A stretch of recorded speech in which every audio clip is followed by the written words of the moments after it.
race.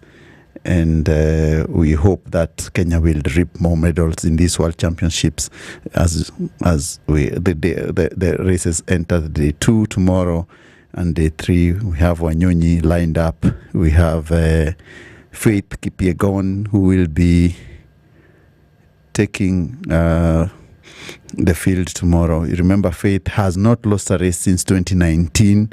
She has been in magnificent form.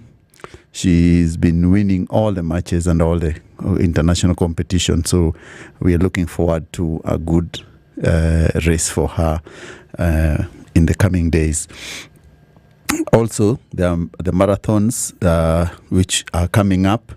So the World Championship will have Kenyans angling for even more medals this time round, because it's a very strong contingent of team members taken to compete.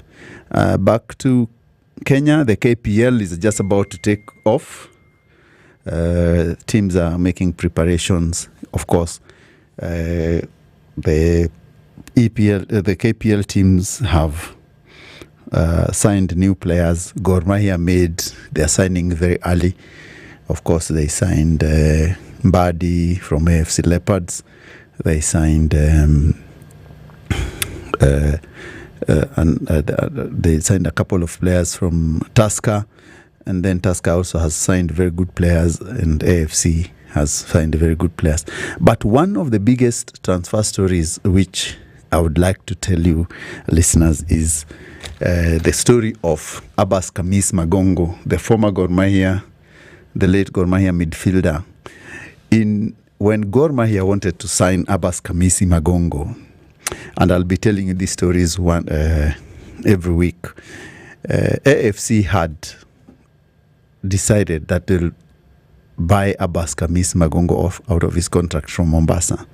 Abbas Kamisi Magongo had come from Tanzania, Shinyanga, and then played for Kenatco in Mombasa, and then was playing in Mombasa when Gor Mahia scouts spotted him and thought that it would be a very good addition to their midfield.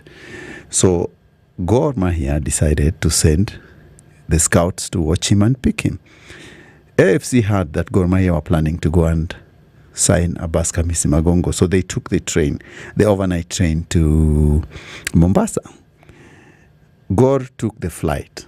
So when the AFC contingent were in between Savo, the Gor Mahia people had already reached the player. They booked him into a hotel. The next 1 hour, they flew him to Nairobi. Word reached the AFC Leopards that Abbas Kamis Magongo was landing in Nairobi. So they sent another team to waylay him at JKIA.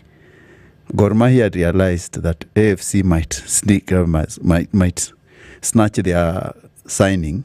So what they did is that they changed the flight to Kisumu. So Abbas Kamisi Magongo flew to Nairobi and then was told, no, you're flying to Kisumu. So he flew to Kisumu. When the AFC Leopards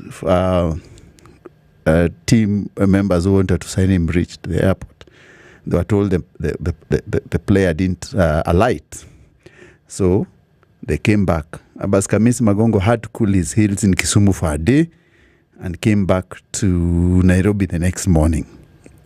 When he came back, he came in after some time, he flew back, actually by the evening flight, and he was taken straight to then Gor Mahia coach. At that time, Coach Gor was being coached by the Englishman, Len Julians.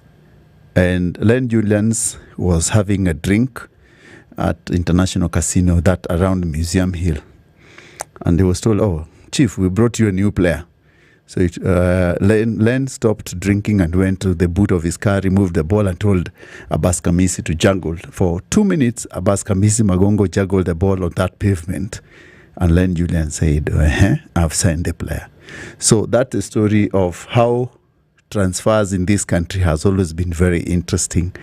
Abbas Kamisi Magongo was one of the most contested signings between AFC Leopards and Gor Mahia. And eventually, the man they nicknamed Zamalek or Orieko became the kingpin in the midfield for Harambee Stars and Gor Mahia. Also, we will tell you another time the story of another interesting story of the man Arudhi, the legend.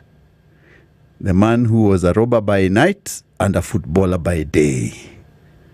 Keep listening to this program. We unpack very interesting stories on top of the matches which are being played, the transfer, the interesting transfer stories, the interesting issues which have surrounded football, and of course, many more. We'll talk about next week. Maybe we'll talk about 100 years of rugby and why Kenya is where we are today. We'll also look at the hit squad, the Kenyan boxing team, of course, the amateur side, and also we'll talk about the professional ranks, and also look at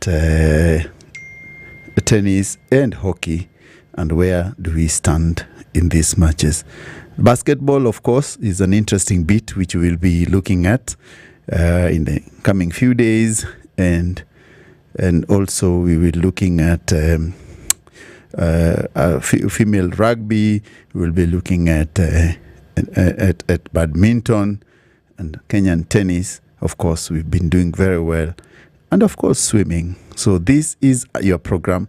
The pitch side tackles all the sporting endeavors in a nice way, in a very interesting format, the way we've told you about Abbas Kamis Magongo, the man from Shinyanga who ended up to be Kenyan but was a naturalized Kenyan because Abbas Kamis Magongo was actually a Tanzanian who played for the Harambee Stars, but Kenyans believed that the man from Shinyanga was Kenyan. Orieko, may his soul rest in peace, was one of the best midfielders Kenya has ever produced. And his jersey number 16 in Gor Mahia is one of most revered jerseys of all time. Keep listening. This is The Pitch Side. And I'm your host, CEO Charles Otieno. Until next Saturday, we'll have a couple of guests and we continue the show. Keep listening.